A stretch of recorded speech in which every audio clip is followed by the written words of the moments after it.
Assalamualaikum warahmatullahi wabarakatuh. Nama saya Nurin Dayini binti Mazlan daripada kelas PT2 S26.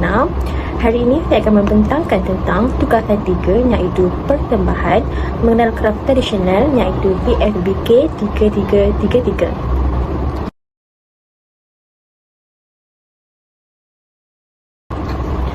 Terdapat 9 isi kandungan yang saya akan bentangkan pada hari ini iaitu pengenalan, idea produk, teknik penghasilan, pengalaman penghasilan produk, kelebihan produk, kekurangan produk dan juga cadangan penambahbaikan.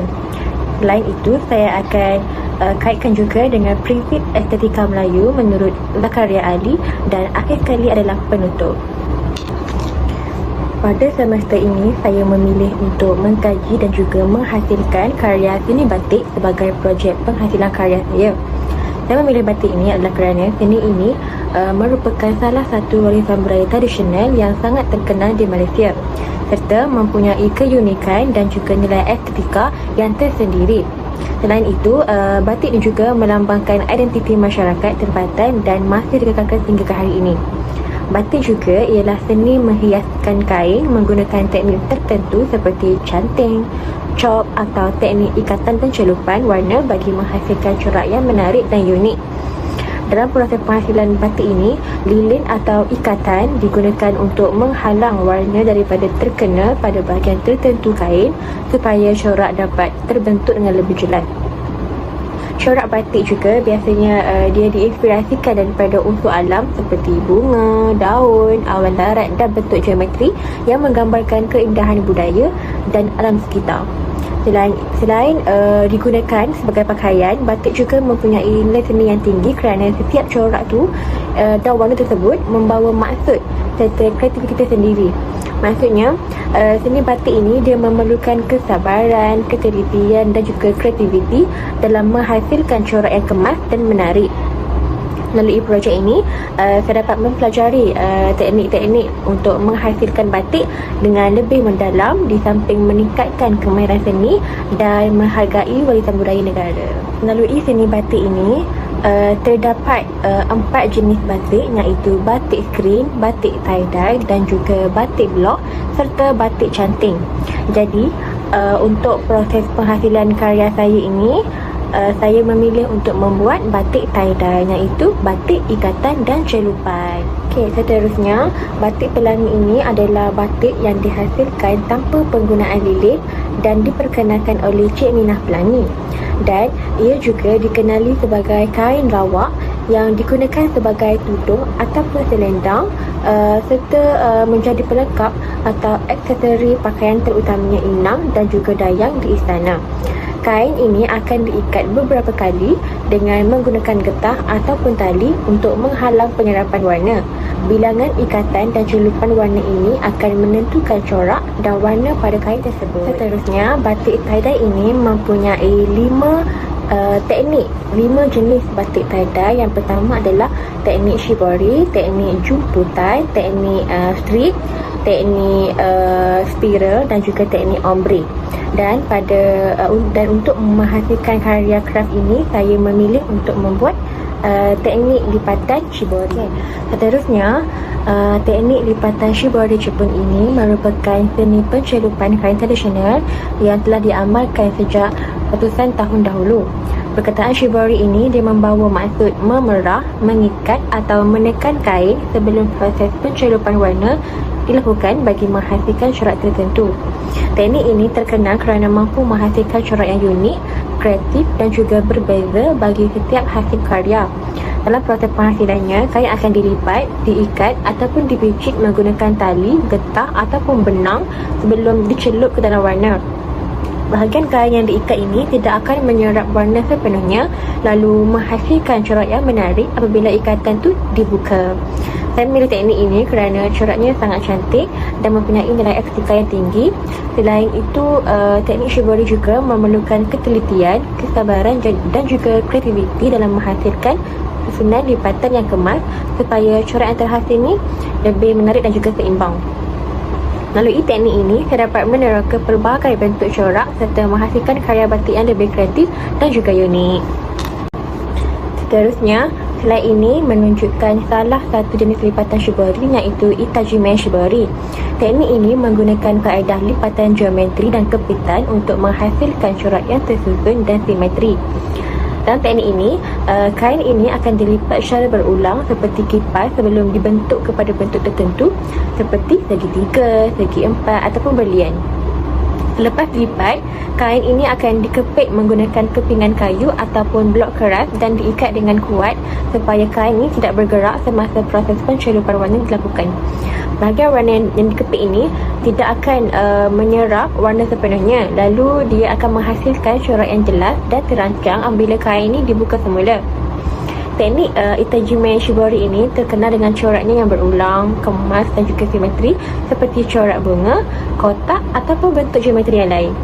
Saya memilih teknik ini kerana coraknya kelihatan lebih teratur dan juga menarik. Selain itu, teknik ini juga memerlukan ketelitian yang tinggi dalam proses lipatan supaya hasil corak menjadi lebih seimbang dan juga cantik. Ini merupakan alat dan juga bahan yang paling utama untuk menghasilkan produk bantal ini.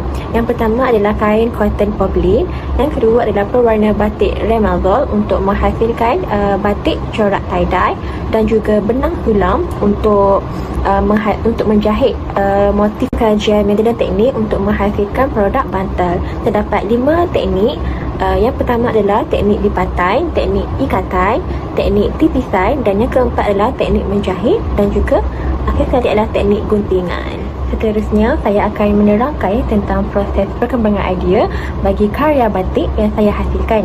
Pada peringkat awal, saya menghasilkan beberapa lakaran idea berdasarkan motif, bunga dan juga corak geometri sebagai inspirasi utama. Yang pertama sekali, bunga pada batik tie-dye ini mempunyai 16 kelopak bunga, dan seterusnya saya permudahkan dia menjadi 8 kelopak bunga sahaja. Dan yang ketiga adalah saya ringkaskan 8 kelopak bunga itu kepada 4 kelopak bunga sahaja. Seterusnya saya buang semua elemen latar belakang supaya mewujudkan bunga kelopak sahaja. Dan yang kelima adalah saya besarkan kelopak bunga supaya kelihatan lebih jelas dan juga tersusun batik tie-dye tersebut. Dan yang terakhir adalah saya menyusun corak secara terlari dan berulang untuk menghasilkan corak akhir yang kemas dan juga seimbang. Bagi perkembangan idea yang kedua, saya menambahkan elemen motif ini untuk menjadikan produk batas ini lebih menarik dan juga mempunyai nilai estetika. Yang pertama, kelopak bunga yang mempunyai 16 kelopak ini saya mengambil daripada sumber ilham saya dan lakaran analitik saya. Dan yang kedua adalah saya ringkaskan kelopak bunga tersebut menjadi 12 kelopak sahaja. Dan yang ketiga adalah saya menggabungkan kelopak bunga itu mengikut 4 arah utama. Dan yang keempat adalah saya bentukkan garis lengkung pada hujung kelopak tersebut. Yang kelima, saya menambahkan 4 kelopak bunga di bahagian dalam pada arah utama dengan menampakkan lagi motif ini lebih menarik dan juga tersusun. Seterusnya yang keenam, saya menambahkan lagi lapisan dalaman dengan 4 kelopak bunga kecil supaya nampak lebih kehalusan dan juga tersusun. Dan yang terakhir adalah saya menambahkan 4 garis lengkung kelopak bunga supaya nampak lebih menarik. Dan inilah terhasilnya perhiasan tambahan untuk diletakkan pada bantal. Ini merupakan proses penghasilan saya dalam pembuatan produk batik. Yang pertama, saya menggunakan kain cotton poplin yang diukur terlebih dahulu menggunakan pita pengukur dan ditanda bagi menentukan saiz yang sesuai, iaitu 50 cm 50 cm. Dan yang kedua adalah kain tersebut dipotong dengan menggunakan gunting mengikut ukuran yang ditetapkan. Yang ketiga adalah kain tersebut dilipat secara menyerong, iaitu bentuk segitiga untuk membentuk corak tanda yang diinginkan, iaitu corak bunga. Kain yang telah dilipat diikat menggunakan gelang getah supaya corak ini kekal semasa proses pewarnaan. Seterusnya, saya akan membancuhkan pewarna batik Remalzol dalam bekas dan saya masukkan pewarna tersebut dalam botol kecil untuk memudahkan proses mewarna dengan menggunakan teknik tipisan. Sebelum titis pewarna Remalzol pada kain, bahagian kain yang ingin disapu warna perlu celup dengan air terlebih dahulu supaya basah. Dan titiskan pewarna Remalzol pada bahagian kain yang telah basah. Seterusnya, kain dicelup semula dalam air bagi mengeluarkan baki warna supaya tidak merebai. Proses pewarnaan kain akan dibiarkan semalaman supaya warna meresap dengan sempurna dan tidak merebak. Seterusnya, gelang getah ini akan dibuka keesokan harinya dengan berhati-hati untuk melihat corak tirai yang terhasil. Seterusnya, selepas membuka gelang getah, kain tersebut akan direndam dalam larutan sodium silikate bagi menguatkan dan mengekalkan warna pada kain. Lalu dengan larutan sodium tadi, saya akan membilas dan juga tidai sehingga kering sepenuhnya. Selepas itu, motif bunga dijahit menggunakan benang sulam emas pada permukaan kain sebagai hiasan tambahan supaya bantal tersebut kelihatan lebih menarik dan juga mempunyai nilai estetika. Dan yang terakhir adalah kain ini akan dijahit dan dijadikan sebagai sarung bantal yang lengkap. Seterusnya, terdapat 3 cabaran utama yang saya hadapi sepanjang menghasilkan produk ini. Yang pertama adalah proses pembuatan yang memakan masa yang paling lama, di mana setiap motif emas itu perlu dijahit sendiri secara manual. Jadi, satu bantal sahaja boleh mengambil masa berhari-hari untuk disiapkan. Kerana motif tekad itu, saya membuat 12 keping dan sebabkan itulah saya mengambil masa yang paling lama untuk membuat motif tekad tersebut. Yang kedua, saya perlu mempunyai ketelitian yang sangat tinggi kerana setiap mata kita tersebut mesti tepat dan kemas supaya motif bunga tersebut nampak sempurna dan juga tak sengit. Yang ketiga adalah kesukaran untuk mengawal corak tie-dye kerana teknik ikat dan celup ini kadang-kadang menghasilkan corak yang tak dijangka. Jadi saya perlu bijak memilih bahagian kain yang paling cantik untuk jadikan muka bantal. Seterusnya, produk bantal ini mempunyai kelebihan yang utama. Yang pertama adalah ia mempunyai nilai eksklusif kerana motifnya dicari sendiri dengan menggunakan tangan dan bukan dicetak menggunakan mesin. Dan yang kedua adalah kombinasi warna yang menarik antara biru gelap dan juga benang emas yang memberikan kesan kemewahan dan juga elegan pada ruang tamu. Ketiga adalah bantal ini sangatlah unik dan tiada gelang ganti. Maksudnya setiap unit yang dihasilkan adalah karya seni yang tersendiri.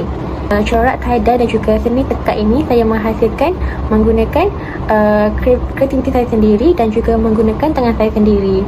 Kelebihan yang keempat adalah penggunaan material yang berkualiti, di mana kain yang digunakan adalah kain poplin yang begitu lasak dan selesa untuk digunakan dan sesuai untuk dijadikan sarung bantal. Dari sudut kekurangan pula, terdapat 3 perkara yang perlu diperhatikan. Yang pertama adalah aspek pembersihan yang rumit kerana jahitan tangan yang teliti ini tidak boleh dicuci dengan mesin basuh kerana takut benang emasnya tu rosak ataupun tercabut. Jadi berkemungkinan sarung bantal tu kita haruslah membasuhnya dengan menggunakan tangan sahaja tanpa menggunakan mesin basuh. Yang kedua, proses penghasilan ini memberikan kesan keletihan fizikal kerana kerja menjahit tekad yang halus dan tempoh yang lama ini menyebabkan lenguh badan, mata letih untuk membuatnya. Yang ketiga, risiko warna luntur daripada teknik ikat celup ini jika kain tersebut tidak dibasuh dengan cara yang betul, yang mana ia mungkin akan menjejaskan keindahan warna benang emas pada motif tersebut. Berdasarkan kekurangan itu, terdapat 3 cadangan penambahbaikan. Yang pertama adalah saya akan menggunakan kain pengeras di belakang jahitan supaya motif tekad ini lebih kukuh, kemas dan tidak mudah rosak. Yang kedua adalah menyediakan tempat menjahit yang lebih selesa dengan lampu yang terang supaya mata itu tak cepat letih dan postur badan terjaga. Yang terakhir adalah saya akan melakukan basuhan pemati warna menggunakan sodium silikate pada kain ikat celup terlebih dahulu supaya warnanya tak luntur dan mengotori jahitan benang emas. Seterusnya, dalam penghasilan karya ini, saya turut mengaplikasikan prinsip estetika Melayu yang diperkenalkan oleh Zakaria Ali bagi menambahkan nilai seni dan juga makna pada produk. Prinsip yang pertama adalah halus. Sifat halus ini dapat dilihat melalui setiap jahitan tekad yang saya hasilkan dengan penuh kesabaran, ketelitian dan juga kekemasan. Proses jahitan ini memerlukan fokus yang tinggi supaya motif ini dihasilkan kelihatan lebih cantik dan juga teratur. Yang kedua adalah berguna. Bantal ini bukan sahaja berfungsi sebagai hiasan, malah dia boleh juga digunakan sebagai kehidupan seharian untuk memberikan keselesaan kepada pengguna semasa duduk ataupun berehat atas sofa. Ini menunjukkan karya seni ini mempunyai fungsi yang praktikal. Selain itu, prinsip bersatu ni dapat dilihat melalui gabungan motif tekad berwarna emas dengan corak tie-dye berwarna biru di bahagian latar belakang. Walaupun kedua-duanya mempunyai gaya yang berbeza, namun gabungan ini berjaya menghasilkan keserasian dan juga keseimbangan yang menarik. Prinsip seterusnya adalah berlawan. Saya menggunakan warna biru yang memberikan kesan sejuk dan juga tenang, manakala warna emas pula memberikan kesan mewah dan juga menyelah. Perbezaan warna ini menjadikan bantal saya lebih menarik dan mempunyai nilai estetika yang tinggi. Seterusnya, prinsip berlambang pula dapat dilihat pada motif bunga yang digunakan. Motif ini melambangkan keindahan alam semula jadi dan sering dikaitkan dengan identiti seni serta budaya Melayu tradisional. Yang terakhir adalah prinsip bermakna. Karya ini membawa makna yang mendalam kerana saya ingin mengekalkan dan menghargai warisan seni tradisional seperti tekad dan batik agar seni ini terus dikenali oleh generasi muda pada masa hadapan. Sebagai penutup, penghasilan bantal hiasan ini merupakan satu proses pembelajaran yang sangat bermakna bagi saya sebagai seorang pelajar. Walaupun proses menjahit motif tekad dan membuat ikat culuk ini memakan masa yang lama dan juga memerlukan kesabaran yang tinggi, hasil akhirnya memberikan kepuasan kepada saya dan membuahkan hasil lah. Dan dengan mengambil kira segala kelebihan dan kekurangan yang saya ada, saya yakin produk yang menggabungkan elemen tradisional dan juga moden ini mempunyai nilai seni yang sangat tinggi untuk terus diperkembangkan pada masa hadapan. Sekian, terima kasih.